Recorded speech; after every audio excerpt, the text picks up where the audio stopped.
The Bagman is a 2024 release horror thriller film, and in the movie, at the start, we see that there is the introduction of the character of the Emily, and with the ominous narration over very dimly lit scenes of the forest. So the narrator recounts the tale of the Bagman, which is a very terrifying mythological entity that just punishes children not for being naughty but for being too obedient. So kind of like very too honest. I mean, this is something weird. And the twist on the classic monster in the closet drop just immediately sets Bagman, I think, apart from the traditional horror stories that we generally see in the movies. And we see glimpse of a figure that is lurking in the shadow of a forest, a grotesque humanoid shape with elongated limbs and a very sack-like face. The unsettling prologue just establishes the family's eerie tone and introduces its central theme, that is the dangers of the conformity and repression. Then there is entry of our hero, that is Patrick, the male protagonist, which is a very former musician turned down on his lucky family man and is introduced in the middle of a financial crisis. His bills just pile up on the kitchen counter and creditors leave threatening voicemails. And with no other option left for him, Patrick just decides to move his wife Karina and their young son Jake back to his childhood home. The house that is just long abandoned stands on the edge of a very dense and thick forbidding forest that is located in a very small and desolate town. So this town is really small and there are not much of the people living in and around there. So the Patrick is just reluctant to return, visibly just uncomfortable even as they pull into the driveway. And the house is really dark and just kind of having a very eerie atmospheric sense surrounding it, and its peeling paint and broken shutter just serving as a metaphor for Patrick's own deteriorating mental state. And Karina is very just sensing Patrick's uneasiness, but she agrees to stay for Jake's sake. Inside, the family just begins to settle in the home, and Karina just tries to make the best of the situation. But Patrick's mood just grows even darker, and he avoids certain parts of the house, especially the attic part, and where he generally just refuses to let Jake explore that area. And I think something sinister is hiding there. However, Jake's curiosity just gets the better of him. While rummaging through old boxes in the attic region, he finds a dusty wooden flute, and Patrick reacts with fear and anger when he sees it, snatching it away and muttering that doesn't belong here actually. So that night, the family just hears strange noises, whispers, echo that just goes through the halls, hallways, and faint footsteps can be even heard on the creaky wooden floorboards. And we see that Jake just insists that he hears someone calling his name, and he actually don't know what it is or what kind of figure it is. So Karina just dismisses it as a wind, but just Patrick's face just betrays his growing dread, and he just remember it that this is something sinister actually, or this is not something normal, and this can even harm them if it is not looked at as a serious matter. And the flute, now hidden away in a drawer, just began to emit faint and discordant sound on its own. Through a series of flashbacks, we learn about Patrick's traumatic past. As a child, he lived in the same house with his parents and younger brother Timmy. But one fateful night, Timmy just disappeared without a trace, and the townspeople dismiss it as accident or a kidnapping. And but young Patrick just swore that he saw a monstrous figure, that is the Bagman, which is just dragging Timmy into the woods. And we see the Patrick's parents just refused to believe him, and the guilt of being unable to save his brother had just haunted him ever since. And that fear, that guilt that he was not able to do that at the point, because this was the most important thing that he was supposed to do in that event, but he was not. And that guilt, I think, is carried away for his whole of the lifetime, and that just haunts him still now. Now Jake begins experiencing strange phenomenon where he described that he sees a very shadowy figure that just lurks outside his bedroom window. So it's a very typical horror cliche elements, and its face just obscured by a very burlap sack. And we see that Patrick is immediately recognizing this thing, and he's just matching the description, and he's just getting panicked there. And he warns Jake that never to go near the woods, and begins researching the Bagman's myth In town, he questions old neighbor and visits the library, discovering a very disturbing pattern that children who were considered too perfect, too obedient, too kind were just often vanished from their homes with only vague sightings of a very sack-headed figure that just tying the cases together. And Karina also discovers the cryptic messages that are just carved into the attic walls, where it is written that obedience shall be punished, and he sees those who just follows and don't listen to the music. So the family begins to piece together the thing that was written on the wall and just trying to connect the dots.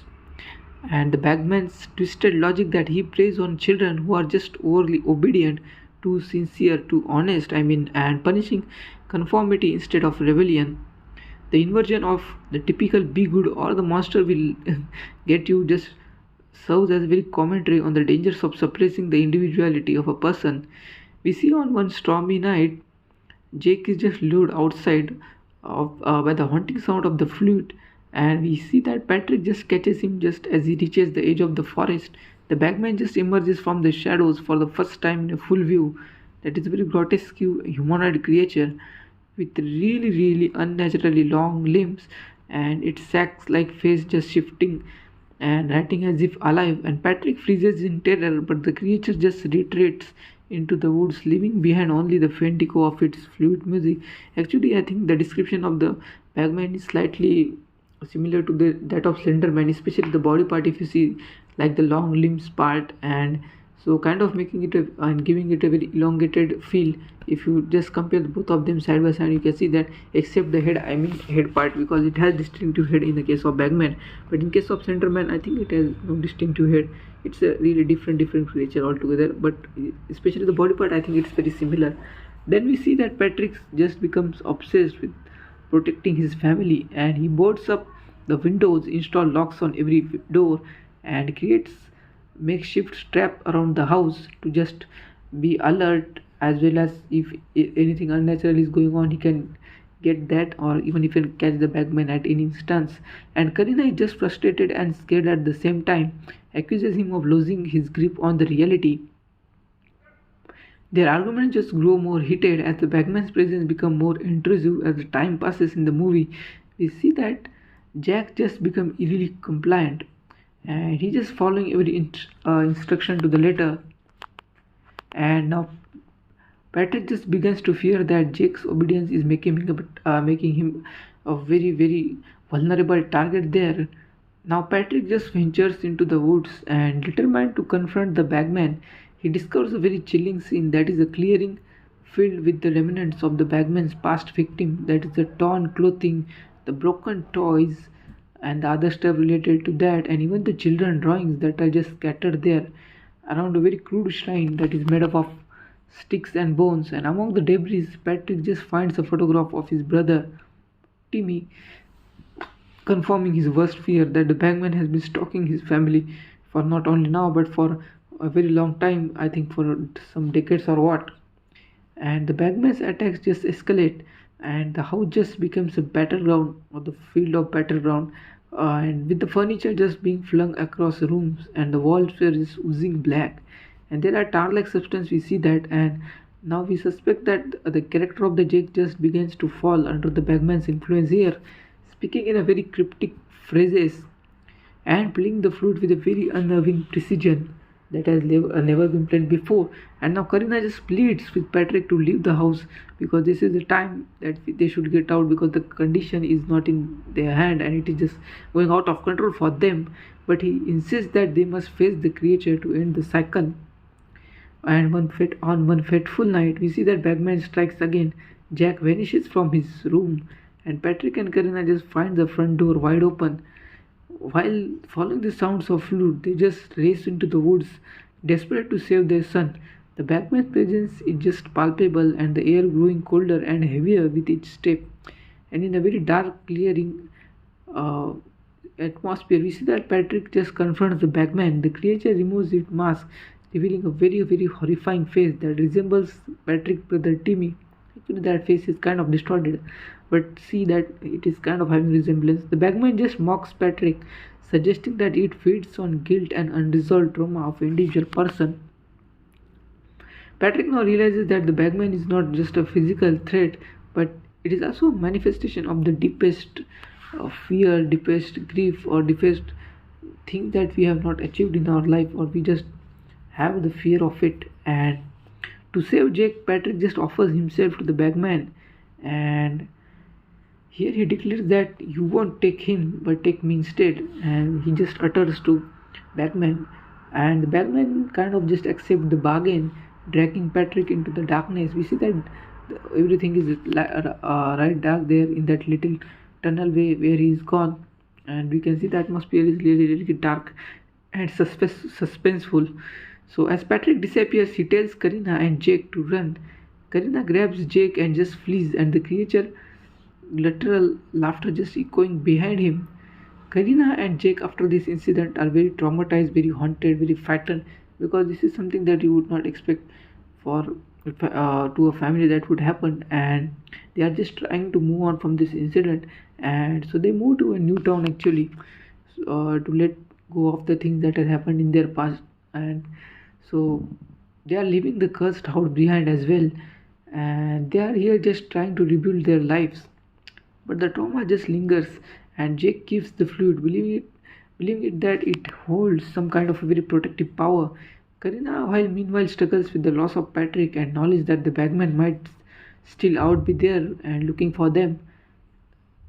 And the final shot of the film is just hauntingly ambiguous, and a new family just moves into Patrick's childhood home, unaware of its dark history as the camera just pans sighting to the attic area. This is from where it begins, the main attic area, and the faint sound of the flute music just begins to play, signaling that the Bagman's reign of terror is far from over, and it will just continue as long as I mean the world is there, because there is no end to that. And this is how the movie ends. So the movie actually is good.